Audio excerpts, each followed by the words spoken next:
জয় মা।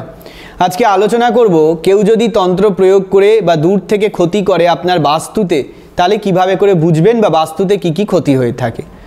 তবে আলোচনা শুরুর পূর্বে আপনাদের কাছে অনুরোধ, চ্যানেলটি যদি আপনাদের গ্রহণযোগ্য বলে মনে হয়, ভালো লাগে, অবশ্যই চ্যানেলটি সাবস্ক্রাইব করুন এবং নোটিফিকেশান পাওয়ার জন্য বেল আইকনটি প্রেস করে দিন। এতে করে চ্যানেলের সঙ্গে আপনারা যুক্ত থাকবেন, নতুন নতুন ভিডিও আমরা প্রকাশ করলে তার তথ্য আপনাদের কাছে পৌঁছাবে।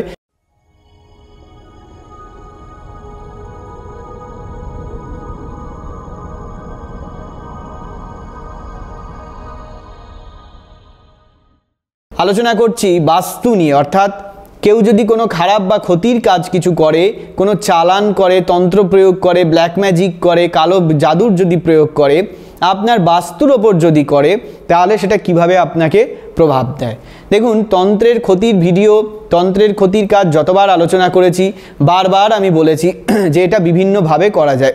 কারোর শরীরের ওপর, অর্থের ওপর অর্থবন্ধন, কর্মের ওপর কর্মবন্ধন, বিবাহের ওপর বিবাহ বন্ধন, বাস্তুর ওপর বাস্তু বন্ধন ক্রিয়া প্রয়োগ করা যায়। এবার বাস্তু বন্ধন বলতে আমরা সাধারণত যে বুঝি, নিজের বাস্তুতে যদি যাতে কেউ ক্ষতি না করতে পারে তার জন্য আমার বাস্তুকে বেঁধে দেওয়া, বন্ধন করা, এইটি নয়, বরং শত্রুরা আপনার ওপর যদি ঈর্ষান্বিত হয়, আপনার ক্ষতি করার যদি তাদের মানসিকতা থাকে, তাহলে তারা কোনো তান্ত্রিক জ্যোতিষের কাছে যাবে। এক্ষেত্রে বাস্তু বন্ধনের জন্য একটি জিনিস ভীষণভাবে দরকার, সেটি হচ্ছে যার ক্ষতি সে করবে তার বাস্তুর মাটি। সেই বাস্তু থেকে মাটি নিয়ে ওই ব্যক্তি সেই তান্ত্রিকের কাছে যাবে এবং সেই যে বাস্তুর ওই মাটিটি, সেই মাটির ওপর নানান রকম ক্রিয়া করে, নানান রকম চালান ক্রিয়া, নেগেটিভ ঊর্জা বা অশুভ শক্তির প্রয়োগ করে ওই তান্ত্রিক কি করবে, ওই বাস্তুটি বন্ধন করে দেবে। এইবার বাস্তু বন্ধন করার অনেক পদ্ধতি আছে। হয় সে প্রেত দ্বারা বাস্তুটা বন্ধন করে দিতে পারে, অর্থাৎ ওই বাস্তুর সীমানার চারপাশ থেকে নানান রকম অশরীরী প্রেত, অদৃশ্য শক্তি, ঊর্জা, এরা কিন্তু তাকে ঘিরে রাখবে বা আবদ্ধ করে রাখবে।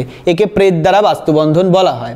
অনেক সময় মন্ত্রপুত করা কোনো দ্রব্য, যেমন কলসির ভেতর বিভিন্ন জিনিসপত্র মন্ত্রপুত করে তার মুখ বেঁধে দিয়ে দেওয়া হয়, এটা তার বাস্তুতে পুঁতে দেওয়া যায়। এর মাধ্যমে বাস্তু বন্ধন করলে শক্তি ওই যে কলসি পোতা হয়েছে তার থেকে সেই নেগেটিভ ঊর্জাগুলি চারপাশে ছড়িয়ে পড়বে। অনেক ক্ষেত্রে শ্মশানে গিয়ে বাস্তুর খারাপ কাজ করে, শ্মশানের ছাই, ভস্য, মরার হাড় বা নানান ধরনের দ্রব্য, শ্মশানের কড়ি, শ্মশানের খই, এগুলো সেই বাস্তুতে ফেলে বা ছড়িয়ে দেওয়া যায়, যার মাধ্যমে ওই বাস্তু কিন্তু খারাপ শক্তি দ্বারা, ঊর্জা দ্বারা প্রভাবিত হয়ে যাবে। বর্তমানে যে কোনো মানুষই রাতের অন্ধকারে কারোর বাস্তুর বাইরে থেকে হাত বাড়িয়ে কিন্তু যে কোনো কিছু ফেলেই দিতে পারে। তাতে সে হয়তো বুঝতেও পারবে না, সে উপলব্ধি করতেও পারবে না যে বাস্তুতে কেউ কিছু তার ক্ষতি করে দিয়ে গিয়েছে। আবার অনেক সময় দেখা যায় আমাদের বাস্তুতে অন্য মানুষ এসে আঁক কেটে দিয়েছে, মানে বাংলায় চলতি কথায় একে আঁক কাটা বলা হয়, মানে মাটিতে আঁকিবুকি কাটা, মাটিতে নানান রকম চিহ্ন, নানান রকম দাগ, নানান রকম নকশা, এগুলো কিন্তু কেটে দিয়ে চলে যায়। এটাও বাস্তু বন্ধনের একটা বিশেষ প্রক্রিয়া। আবার অনেক সময় ওই বাড়ির বাস্তুর যারা সদস্য, তারা যে পথ দিয়ে হেঁটে প্রতিদিন কাজকর্মে যায়, সেই পথে লাল ফুল, নানান রকম দ্রব্য মন্ত্রপুত করে অনেকে ফেলে দিয়ে যায়। যে যখন ওই ফুল বা ওই দ্রব্য সে ডিঙিয়ে যাবে, পার করে যাবে, তখনই কিন্তু তার বাস্তুর ক্ষতি শুরু হয়ে যাবে এবং যতক্ষণ না সেটা কাটানো হবে সেটা চলতে থাকবে। অনেক সময় বিভিন্ন অশুভ দ্রব্য, সেগুলো মন্ত্রপুত করে ওই বাস্তুতে এনে মাটিতে পুঁতে দেওয়া হয়, বাস্তুতে কোনো নির্দিষ্ট স্থানে ফেলে দেওয়া হয়, বাড়ির ছাদে হতে পারে, উঠোনে হতে পারে, বা যে কোনো জায়গায় ছড়িয়ে দিলে, ফেলে দিলে বাস্তু কিন্তু ক্ষতি হয়। এছাড়াও জলের ট্যাঙ্কির মধ্যে আমি আমার কর্মজীবনে দেখেছি, হয়তো জলের ট্যাঙ্কি ছাদে, হয়তো শত্রু পাইপ বেয়ে ছাদের ওপর উঠে পড়ছে, অথবা আপনার বাড়ির কোনো মানুষ শত্রুর সঙ্গে মিশে থাকলে বা আপনার বাড়িতেই গৃহশত্রু অবস্থান করলে, গুপ্ত শত্রু থাকলে, তারা ছাদে গিয়ে জলের ট্যাঙ্কির মধ্যে সেই দ্রব্য মিশিয়ে দিচ্ছে, যার ফলে ওই জলের জল যেখানে যেখানে যাবে, মানুষ খাবার হিসেবে গ্রহণ করছে, মানুষ স্নান করছে, তাতে কিন্তু তাদের বাস্তুর ওপরে ক্ষতি হচ্ছে, সেই ব্যক্তির ওপর কিন্তু ক্ষতি হচ্ছে। এছাড়া বিছানার তলায়, বালিশের নিচে, বিছানা গদির তলায়, তোষকের নিচে, খাটের তলায়, নানান জায়গাতে কিন্তু দ্রব্যগুলো ঢুকিয়ে দেওয়া হয়। আমি আমার কর্মজীবনে এমনও দেখেছি যে পর্দা মেলার জন্য, জানলা বা দরজায় পর্দা টাঙানোর জন্য যে স্টিলের পাইপগুলি ব্যবহার করা হয়, সেই পাইপের ভেতরে শত্রু ক্ষতি করে ক্ষতির পদার্থ ঢুকিয়ে দিয়ে গিয়েছে, যেটা আপনি কোনোদিন ভাবতেও পারবেন না, যেটা আপনি কোনোদিন খুঁজেও পাবেন না। বাস্তুতে ক্ষতি করলে, যেহেতু আপনি সেই বাস্তুতে অবস্থান করছেন, সেহেতু এমনভাবেই তারা ক্ষতিগুলি করে যেগুলি কিন্তু আপনার নজর এড়িয়ে করতে হয়। তাই মূলত দেখা গিয়েছে যে শত্রুরা যদি আপনার বাড়িতে আসা যাওয়া করতে পারে, বা আপনার ঘরের শত্রুরা, তারাই মূলত বাস্তুর ক্ষতিগুলি বেশি করে। অনেক ক্ষেত্রে অনেক দ্রব্য আছে, যেমন রুই মাছের কানকো আছে, সেটা মন্ত্রপুত করে কারোর বাড়িতে ফেলে আসলে বাস্তুতে ক্ষতি হয়। কচ্ছপের খোলস রয়েছে, সেগুলি মন্ত্রপুত করে ফেলে আসলে বাস্তুতে ক্ষতি হয়।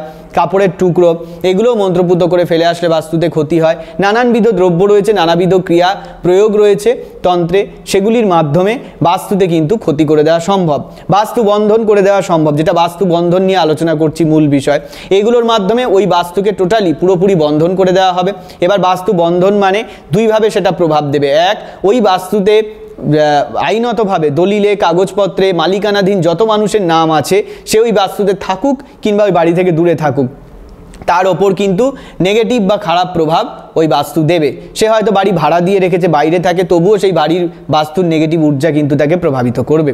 অথবা অনেকগুলো মানুষ মালিকানা হয়তো রয়েছে, নাম রয়েছে, প্রত্যেককে কিন্তু প্রভাব দেবে। আবার অনেক সময় বাস্তুতে যারা থাকে তারাও কিন্তু এই প্রভাব থেকে কোনোভাবে মুক্ত হবে না, তারাও কিন্তু এই প্রভাব পাবে। তাই জন্য অনেক সময় আমরা লক্ষ্য করি যে কোনো বাস্তু যদি আগে হয়তো কেউ থাকতো, সেখানে কোনো খারাপ কিছু করে দিয়ে গিয়েছে কেউ, আপনি নতুন বাড়ি কিনেছেন, ফ্ল্যাট কিনেছেন, সেখানে যাওয়ার পর থেকেই সব কিছু খারাপ হচ্ছে। এটা অনেক সময় সেই বাস্তুর কারণেও হয়। আর বাস্তুতে আরও নানানভাবে ক্ষতি করা যায়, তবে মূলত ক্ষতিগুলি করলে ওই বাস্তুতে কী ধরনের প্রতিক্রিয়া হয়? প্রথমত হচ্ছে আপনি ওই বাড়িতে যতক্ষণ থাকবেন কোনো কাজকর্মে আপনি মনোনিবেশ করতে পারবেন না। ওই বাড়ি থেকে যখনই বাইরে বেরিয়ে যাবেন একদম মুক্ত হয়ে যাবেন, আপনার মনে হবে আপনি যেন একটা খাঁচা থেকে বেরিয়ে এসেছেন। শারীরিকভাবে মানসিকভাবে আপনি একটা মুক্তির স্বাদ পাবেন, আপনি ফ্রি হয়ে গেলেন, এরকম একটা মানসিক স্বচ্ছন্দ অনুভূত করবেন আপনি। কিন্তু যখনই আবার ওই বাড়িতে প্রবেশ করবেন, আবার আপনার মধ্যে একটা চাপা দমবন্ধ মানসিক পরিস্থিতি তৈরি হবে। ওই বাড়িতে থাকা অবস্থায় কোনো কাজকর্মে আপনি কনসেন্ট্রেশন করতে পারবেন না। বাড়িতে থাকলে সবসময় আপনার ভয় লাগবে, বাড়িতে থাকলে সবসময় নেগেটিভ ঊর্জা আপনার পেছন পেছন ঘুরছে, ফলো করছে, এই ধরনের বিষয় আপনার মনে আসতে পারে। বাড়িতে থাকলে সব কাজকর্মে আপনার ভাটা পড়ে যেতে পারে। বাড়িতে থাকলে আপনার ক্ষেত্রে মানসিক অশান্তি তৈরি হতে পারে, দুশ্চিন্তা আসতে পারে, মানুষ আপনার পরিবারের সদস্যদের মধ্যে বিবাদ ঝগড়া অশান্তি ঝামেলা এই সমস্ত তৈরি হতে পারে। বাড়িতে থাকলে আপনার কাজে বাধা পড়তে পারে, যে কোনো কাজ যে কোনো কর্ম আপনি করতে যাবেন সেক্ষেত্রে একটা কর্মবাধার আপনার সৃষ্টি হয়ে গেল। যে কোনো ক্ষেত্রে আপনি যে কোনো কাজ করতে যাচ্ছেন একটা বাধার সম্মুখীন হয়ে যেতে হচ্ছে, সেই কাজ আপনার আর হচ্ছে না, সেই কাজ পণ্ড হয়ে যাচ্ছে, এই সমস্ত কিন্তু ঘটতে পারে। তাই বাস্তু বন্ধন অত্যন্ত ভয়ঙ্কর। বাস্তুতে যতক্ষণ না পর্যন্ত ওই বন্ধন খণ্ডন করা হবে ততক্ষণ পর্যন্ত কিন্তু ওই বাড়ির বাস্তুতে ক্ষতি হতেই থাকবে। আবার অনেক সময় দেখা যায় বাস্তু বন্ধন করলে ওই বাড়িতে বাস্তুতে কোনো পাখি আসতে চায় না, যে পাখি সাধারণভাবে যে সমস্ত ন্যাচারাল পশু পাখি আসে তারা আসতে চায় না। বাড়ির বাস্তুতে যদি কোনো গৃহপালিত পশু থাকে, যদি কোনো কুকুর পশু পাখি মাছ অ্যাকুরিয়ামে এইসব থাকে, তাহলে কিন্তু তারা আগে বুঝতে পারে এই ধরনের বিষয়গুলি এবং তাদের মধ্যে একটা অস্বস্তি তৈরি হয়, তাদের মধ্যে একটা অদ্ভুত প্রতিক্রিয়া তৈরি হয় আচরণে, তাদের আচরণের পরিবর্তন হয়। অনেক সময় ওই বাস্তুর গৃহপালিত পশু পাখিরা মারা যায়। আবার দেখা যায় বাস্তুতে কোনো নেগেটিভ কিছু প্রয়োগ করলে ওই বাস্তুতে যদি কোনো গাছ থাকে সেই গাছে ফুল ফোটা বন্ধ হয়ে যায়, সেই গাছে ফল ধরা বন্ধ হয়ে যায়। মূলত এই ধরনের কাজগুলি হয়ে থাকে। তাই বাস্তুতে প্রয়োগ অত্যন্ত ভয়ঙ্কর, অত্যন্ত ভয়াবহ। বেশিরভাগ ক্ষেত্রে দেখা গিয়েছে একেবারে শত্রুদের জন্য বিরক্ত হয়ে বাস্তু বিক্রি করে পর্যন্ত মানুষকে চলে যেতে হয়। তবে বাস্তু বিক্রি করে বা বাস্তু পরিবর্তন করে চলে যাওয়াটাই কোনো সমস্যার সমাধান নয়, কারণ তন্ত্রে এই বাস্তু বন্ধন খণ্ডন করার পার্মানেন্ট সলিউশন, একদম সুন্দর সলিউশন বা প্রতিকার রয়েছে, যার সঠিক প্রয়োগে কিন্তু বাস্তু বন্ধন দূর করা যায় এবং এই সমস্যার হাত থেকে বাঁচা যায় বা মুক্তি লাভ করা যায়। তাই এই ধরনের কোনো সমস্যা থাকলে অবশ্যই সতর্ক হতে হবে, অবশ্যই আপনাদের প্রতিকার প্রতিবিধানের সাহায্য নিতে হবে। সকলে ভালো থাকুন এবং সুস্থ থাকুন। আজকে আলোচনা এই পর্যন্ত। জয় মা।